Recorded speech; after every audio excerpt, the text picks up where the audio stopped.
प्रणाम, नमस्कार। मैं शरद द्विवेदी और बहुत स्वागत है आपका उस कार्यक्रम में जिसका नाम है हे प्रभु आनंददाता। और जैसा आप जानते ही हैं और आपकी प्रतिक्रियाएं हमें निरंतर मिलती हैं और हमें ये बता रही हैं कि बहुत आप इस कार्यक्रम को रुचि से देख रहे हैं। और सबसे महत्वपूर्ण बात ये है कि आप ये भी मानते हैं कि ये कार्यक्रम जीवन को एक दिशा संदेश के साथ देने के लिए भी प्रेरित करता हुआ प्रतीत होता है। विनम्रता से धन्यवाद इसके लिए। और आज का जो विषय है ये बड़ा ही दिलचस्प विषय है और ये मेरे ही एक मित्र ने आग्रह के साथ मुझे एक व्हाट्सएप संदेश किया कि शरद जी इस विषय पर भी कुछ चर्चा हो तो बहुत अच्छा होगा। उनका सुझाव ये रहा, उन्होंने कहा मैं पढ़ा लिखा व्यक्ति हूँ, मैं सब समझता हूँ, जीवन दर्शन के बारे में भी जानता हूँ, लेकिन जैसे कुछ मनोवैज्ञानिक भय होते हैं, कुछ ईश्वर से भी मेरा संबंध भी उसी मनोवैज्ञानिक भय का ही है। उन्होंने कहा मैं धार्मिक रीति नीति को मानने वाला व्यक्ति हूँ और प्रतिदिन मेरे पूजा पाठ में कुछ स्तोत्र, कुछ श्लोक अनिवार्य रूप से शामिल हैं जिन्हें मेरे पिता ने एक अमूल्य थाती की तरह, पूंजी की तरह मुझे सौंपा है। मैं अंगूठियां भी धारण करता हूं, ज्योतिष की मान्यता भी रखता हूं, लेकिन जिस दिन अति व्यस्तता के कारण या किन्हीं और कारणों से अस्वस्थ होने के कारण मैं स्तोत्र और श्लोक पूरे नहीं पढ़ पाता हूं जो मेरे पूजा विधान का हिस्सा है, तो मेरा आत्मविश्वास कमज़ोर हो जाता है। मैं कार ड्राइव करते हुए जब ऑफिस की तरफ बढ़ता हूं तो डरता हूं कि कहीं कोई एक्सीडेंट तो नहीं हो जाएगा। और इसी तरह जो ज्योतिषियों द्वारा मुझे सलाह दी गई है कि ये अंगूठी पहनना है, इस अंगूठी का नग इतने रत्ती का होना चाहिए, वो जब धारण उनमें से कोई नग अगर हिल जाता है, गिर जाता है या अंगूठी टूट जाती है तो अचानक मुझे लगने लगता है कि इन 2, 4, 5, 10 घंटों में या 1-2 दिन में ही कोई बड़ी ऐसी घटना हो गई जिसने नकारात्मक प्रभाव छोड़ा। मैं जब हंसा उनकी बात पर तो उन्होंने कहा कि हंसोगे तुम भी, हंसता मैं भी अपनी तथाकथित अज्ञानता पर हूँ, लेकिन इस कार्यक्रम में मैं जानना चाहूँगा कि ईश्वर से हमारा संबंध कैसा हो। सुनता मैं भी आया हूँ, निडरता का होना चाहिए, प्रेम का होना चाहिए, बहुत ही मित्रवत होना चाहिए, लेकिन मैं डरता हूँ। मुझे ऐसा लगता है ये नहीं किया तो ये हो जाएगा। और इसके पीछे वो ये भी कहते हैं कि पारंपरिक रूप से कई बार हमसे कहा भी जाता है कि पुत्र का स्वास्थ्य ठीक नहीं है तो ये अनुष्ठान करा लो। कई बातें हैं, इनमें जाने की ज़रूरत नहीं है। तो आज का विषय एक व्यवहारिक विषय भी है। शायद हम में से बहुत सारे लोग भी ऐसे हो सकते हैं जो डरते हों, चिंतित होते हों, जिनकी पूजा जिस दिन ठीक से नहीं होती हो तो उनको लगता हो। लेकिन प्रश्न बड़े हैं कि क्या पूजा एक रटा रटाया पाठ है जिसको आप न कर पाएँ तो ईश्वर नाराज़ हो जाता है? बड़े प्रश्न हैं मन में, मेरे मन में भी है। जानेंगे मानस मर्मज्ञ भगवत गीता के अध्येता प्रोफेसर सुरेंद्र बिहारी गोस्वामी जी से। प्रणाम करता हूँ गोस्वामी जी। और ये एक मित्र का विषय है जो जानना चाहते थे, शायद बहुत सारे लोगों की बात हुई। देखिए, आपके मित्र हैं तो वास्तव में मैं उनको फ्रेंड और दोस्त नहीं मानूंगा, मित्र ही हैं, क्योंकि उन्होंने अध्यात्म चिंतन का विषय उठाया है जी। और मैंने आपसे पहले भी कहा है कि ऐसे विषय जिनको उठाने से, जिनको कहने से लोक हित भी हो, लोक कल्याण भी हो, लोक कल्याण, ये किसी एक की समस्या नहीं है। ये समस्या अनवरत चलने वाली समस्या है। इस समस्या के 3 पहलू हैं, मनोवैज्ञानिक पहलू भी है, दार्शनिक पहलू भी है और आध्यात्मिक पहलू भी है। तीनों पहलू से अपन इस विषय का चिंतन करेंगे। सबसे पहले इसका सुंदरतम उदाहरण ले लें कि आप अपने पिता से कब तक डरते हो। आप अपने घर में अपने पिता से कब तक डरते हो और अपने पिता को खुश करने के लिए क्या क्या करते हो। ये दोनों ही प्रश्न इसलिए उठे हैं कि वो तो जगत पिता हैं, कृष्णम बंधो जगत पिता, वो सारी सृष्टि के पिता हैं, पालनहार हैं, हम उनकी संतानें हैं, भाव हमारे ये हैं। तो एक पिता को खुश करने के लिए हम वो सब आचरण करते हैं जो पिताजी ने बताया और समझाया है। पहले नंबर की बात, पिताजी उससे खुश हो जाते हैं। उम्र के सोपान पर अपन चलते हैं तो पहले पिता खूब लाड़ करते हैं, सारी चीज़ों को वो मान्य करते हैं। कुछ गलती हो जाए, कोई भूले हो जाए तो वो मुस्कुरा कर हमारा स्वागत करते हैं। फिर कहीं पिता दंडात्मक स्वरूप को प्राप्त कर लेते हैं अनुशासन सिखाने के लिए, और वो कहते हैं ये काम इस समय ऐसा करना, इसको मना किया था ना, इसको नहीं करना। तो एक पिता को हम खुश करने के लिए करते हैं कि जो उन्होंने बताया है वैसा हम अपना जीवन बनाकर चले चले। तीसरे नंबर में फिर पिता से हमारी मित्रता हो जाती है। बहुत बढ़िया। फिर जब पिता से हमारे मित्र भाव हो जाते हैं तो वहाँ पर धन्यवाद और क्षमा का तत्व खत्म हो जाता है। बिल्कुल ठीक। तो ये तीसरी चीज़ें हो जाती है। अब आप ध्यान रखिए, बहुत सुंदर अर्थों में आपको प्रारंभ में ही पूजा में प्रेरणा दी जाती है कि तुम्हें हो माता च पिता तुम्हें। हाँ। पहले माता पिता मान लिया। हाँ। फिर क्या मान रहे हैं? तुम्हें हो बंधु। जब माता पिता के बाद आए तो ईश्वर से फिर रिश्ता बंधु का बनाया। उनको बड़े भाई की तरह देख रहे हैं, एक भिज्ञ भाई की तरह देख रहे हैं। तुम्हें हो बंधु च सखा तुम्हें हो। अब जब बंधुत्व में सफल हो गए तो मित्रता कर ली। फिर उसके बाद कह रहे हैं तुम्हें हो सर्वम मम देव देवा। वाह। फिर तो उनसे हम कह रहे हैं कि तुम सब हो हमारे। हमारे जो हम हैं वही तुम हो। सो हम को हम, जो हम हैं वो तुम हो। तभी तो क्या है, तुम्हें हो सर्वम मम देव देवा। ये एक बड़ा सुंदर अभ्यास था। इस अभ्यास को हम कहीं से भूलते हुए चले गए जी। अब आप ध्यान रखिए, उस पिता ने बड़े लाड़ से हमको संसार में भेजा है। मनुष्य जीवन दिया मतलब दुर्लभम मानुषम देही देही नाम क्षणभंगुरा। सुंदर मनुष्य बनाकर भेजा है। कुल परिवार परिवेश ये अपनी परिधि में हो गए, लेकिन आपको मनुष्य बनाकर भेजा है। आपके साथ कोई भेद नहीं किया है। जैसे उसने संसार में राजा को भेजा है, वैसे ही उसने संसार में रंग को भी वैसे ही भेजा है। और जैसे वो संसार में राजा को बुलाता है, वैसे ही वो रंग को भी बुला लेता है। बाकी संसार तो दुनियादारी माया तो राजा और रंग अपनी बनाते हैं ना। किसी के लिए फूटी कौड़ी भी धनवान की तरह हो जाता है, और कोई हीरा पाकर भी जो है अंतर्चित्त में आनंद नहीं महसूस करता। तो उसने बालपन की कृपा की है। तुम्हें हो माता, माँ बन गई सबसे पहले। माँ बन गई तो लाड़ करेगी, अब फिर पिता बनने लगते हैं। तो पिता बन रहे हैं तो आपको अनुशासन बता दिया है। मनुष्योचित कर्म कौन सा है? मनुष्य में मनुष्यत्व का संचार करने के लिए आपको विधान बताए गए, आपको सन्मार्ग बताए गए हैं, आपको वेद पुराण प्रस्तुत किया गया है, आपको सत्संग वर्णित किया गया है, आपको संस्कार और आचरण वर्णित किया गया है, जिसको आप सहजता से स्वीकार करते हैं क्योंकि वो आपका स्वभाव है। उसको आपको स्वीकार करना ही है, एक मनुष्योचित सारे काम करना है। तो फिर पिता का अनुशासन शुरू होता है। डर जिन्हें लगता है वो पिता में ही बंधे रह जाते हैं। वो पिता को बंधु और सखा नहीं बना पाते, मानने की स्वीकारोक्ति नहीं कर पाते। बस वहीं वो डरते हैं। बहुत सुंदर सूत्र है। बस वहाँ वो डर जाते हैं। उत्तर बहुत अच्छा, क्योंकि माता का लाड़ तो ले लेते हैं, लेकिन वो पिता से इतनी मर्यादा और परहेज करते हैं कि उनको वो पिता का डर एक मनोवैज्ञानिक प्रभाव जीवन भर डाल देता है। ये पिता का डर है। पिता के डर को कैसे? अब उन सूत्रों को हमने स्वयं तो पढ़ा नहीं है। किसी विप्र के सत्संग में आ गए, अपने घर की परंपराओं से सीख लिया, और वो बड़े आराम से पिताजी कहेंगे सुनो 7 पीढ़ी से चल रहा है, बिना हनुमान चालीसा किए हुए और बिना स्नान ध्यान किए हुए दादाजी कभी जो है वो भोजन बाल भोग ग्रहण नहीं करते थे, नाश्ता नहीं करते थे। तो अब वो एक साइकोलॉजिकल हमारे अंतर्चित्त में आ गया।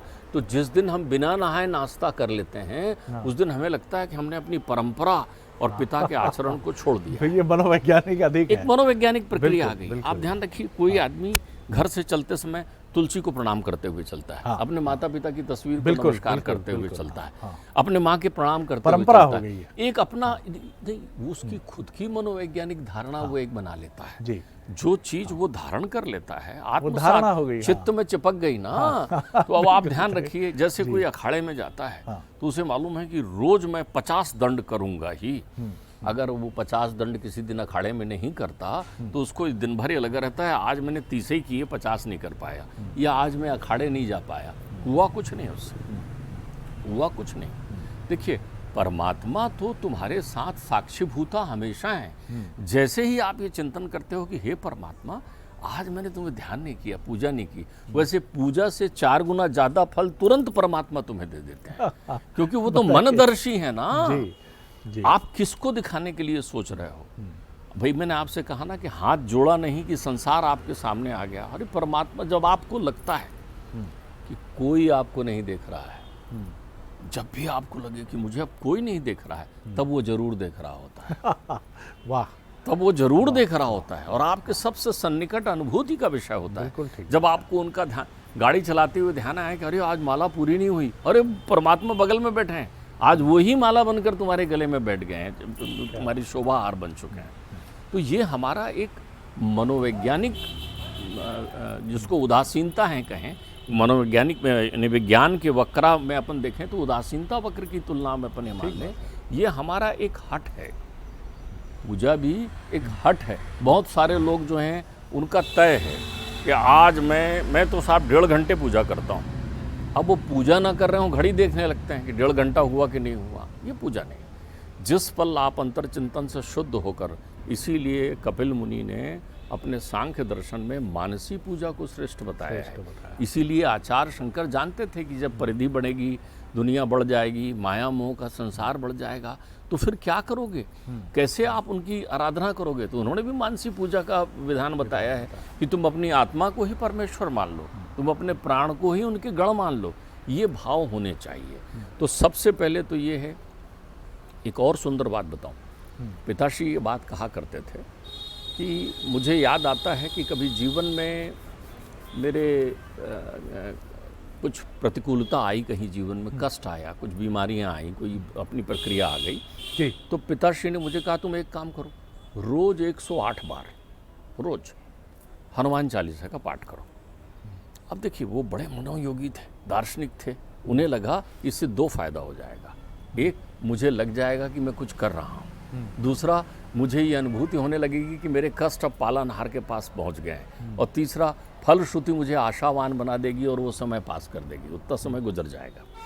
अब मैं करने लगा 108 बार, तो मेरा ध्यान भी उस बात पर गया जिस पर कई चिंतकों का गया है कि यह 100 बार पाठ कर जोई और छूटे ही बंदी महासुख होई। और वो ये नहीं कह रहे हैं, वो तो कह रहे हैं कि ये जो बात मैं आपसे कह रहा हूँ, ये सत्य शपथ करुणा निधान की कह रहा हूँ। साखी गौरीसा कह रहे हैं कि गौरी की सौगंध 100 बार पढ़ लो, तुम्हारे कष्ट दूर हो जाएंगे। तो मैंने भी पिताजी से कहा, पिताजी ये तो आप अनवरत मुझसे पारायण करा रहे हैं, महीनों गुजर गए हैं, तो आप बोले तुम्हें कैसा लग रहा है। तो मैंने कहा मुझे बहुत अच्छा लग रहा है, उतना समय मेरी बड़ी अनुकूलता में बीतता है। बोले लेकिन तुम्हें गिनती तुम करना भूलते नहीं हो गया। मैंने कहा हाँ वो रख लेता हूँ मैं, चिरौंजी दाने 108 बार हो गए कि नहीं हो गए गिनने के लिए 108 रोज लिख के कर लेता हूँ। बोले जब तक गिनते रहोगे पूरा आनंद नहीं आएगा। गिनना उनको है, गिनना उनको है। यहाँ तुलसी ने लिखा नहीं है, गिनती तो उनकी चलेगी ना। तो जिस दिन उनकी गिनती पूरी हो जाएगी उस दिन तुम्हारे जीवन में आनंद ही आनंद हो जाएगा। तो आप अपने इस मानसिकता से, अब रहा मंत्र शक्ति का, इसमें सावधान करने के लिए कर्मकांड में निषेध विधा बता दी गई है, पथ्य, ताकि आपका उच्चारण अच्छा हो। इसके पीछे उद्देश्य है उच्चारण अच्छा हो। लेकिन आप जो उच्चारण कर रहे हैं उसका अर्थ आपको मालूम है कि नहीं। अब पंडित जी आए, उन्होंने उच्चारण करना शुरू किया, गणानान्त्वा गणपति गुंगवा महे प्रियानान्त्वा प्रियपति। अब आपको इसका अर्थ तो आपको विदित नहीं है ना, संस्कृत में है।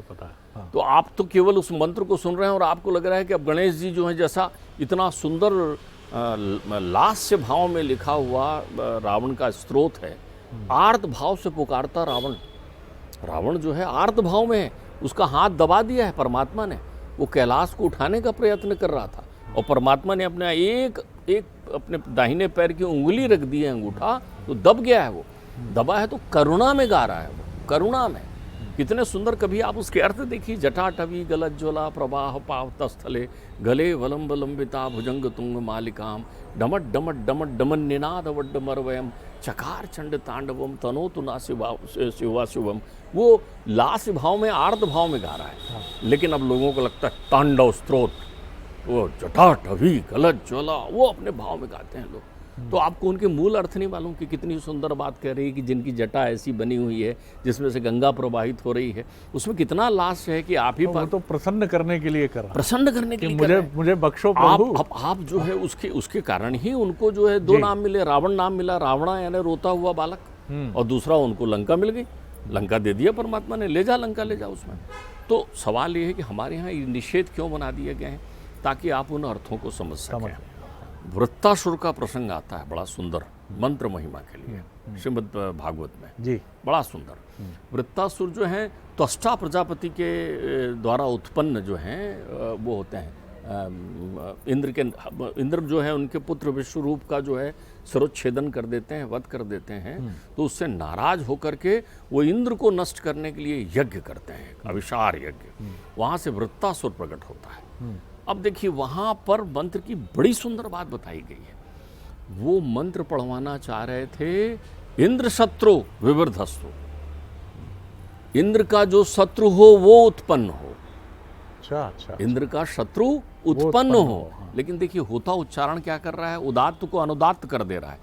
इंद्र शत्रु विवृद्धस्तु, तो उससे अर्थ निकला इंद्र जिसका शत्रु हो। तो इसलिए मंत्र महिमा में ये भी गाया गया कि जब वो मैया को प्रसन्न करने के लिए रावण जो है वो अर्गला स्तोत्र का पाठ करते हैं, तो वो रूपम देही, जयम देही, यशो देही, दुशो जही, ये बोलने की जगह वो उनसे आकर के जो है ब्रह्मा जी कहते हैं कि मंत्र तो तुम पढ़ना, तो मैं बता रहा हूँ, लेकिन एक ही मात्रा दे दो मुझे, संकल्प करा लेते हैं।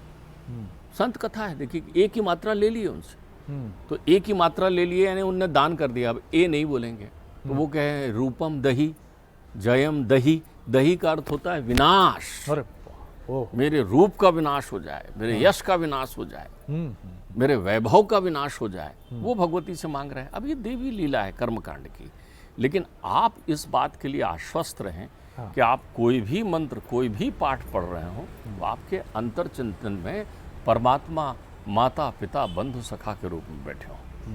बहुत सारे लोग अपना अहंकार नहीं छोड़ते, इस बात में जीवन बिता देते हैं कि 5 बजे नहाना है, 6 बजे ये करना है, और उसके बाद फिर उक्तियाँ भी सुनते हैं, इतनी पूजा पाठ करते थे, फिर तुम्हारे साथ क्या हो गया? तो क्या फल के लिए करते थे? अपने आनंद के लिए जब आप ये करना शुरू कर दोगे, आप इस बात के लिए क्यों चिंतित हैं? बहुत सुंदर बात कि आपका कोई अरेस्ट हो जाएगा।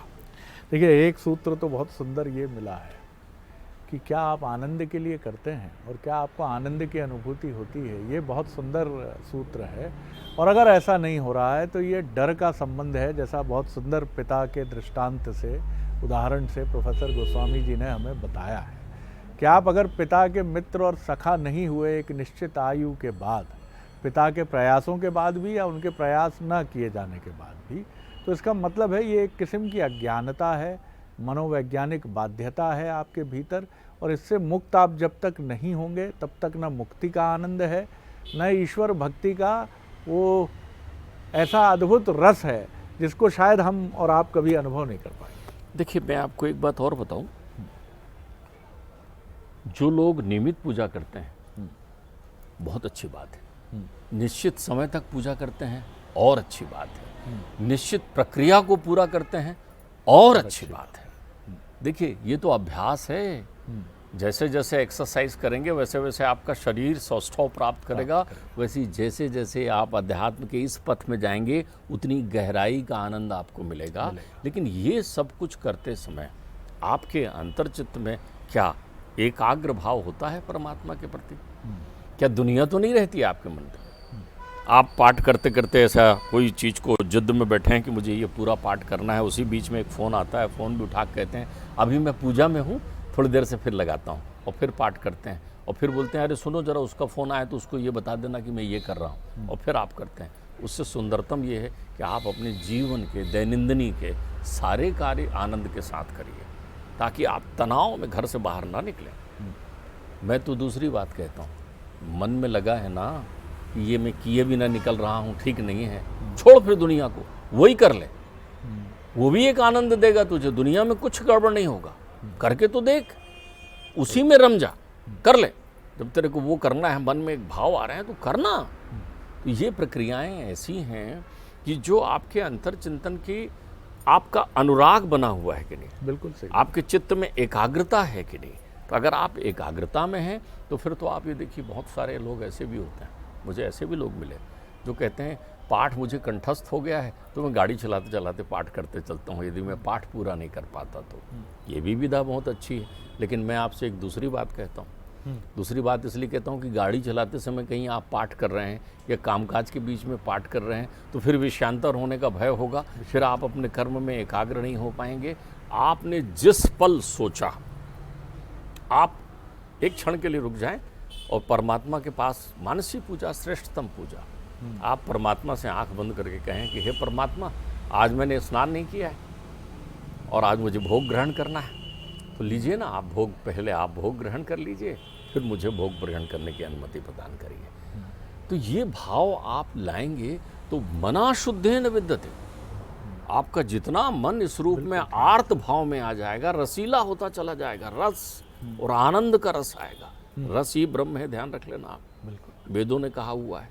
तो कर्मकांड का विधान इन प्रक्रियाओं के लिए है ताकि आप एक अभ्यास की प्रक्रिया को प्राप्त करें।